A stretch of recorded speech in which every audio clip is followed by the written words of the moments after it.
daripada sengsara selamanya Bapak rakyat Indonesia.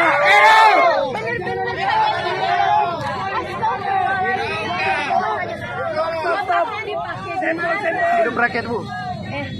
Tugas kalian belajar. Kalau kamu jadi presiden silahkan. Nggak mau sih, Bu. Nggak mau jadi presiden sini.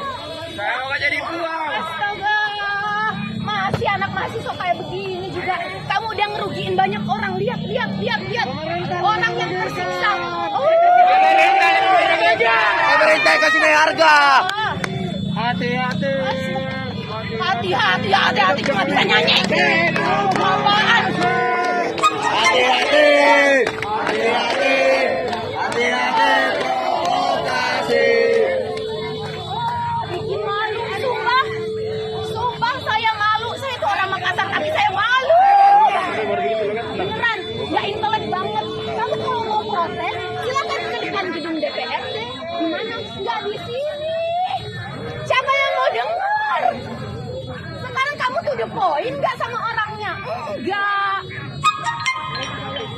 Enggak loh nak. Aduh, pikirannya. Saya tanya kamu sekarang mau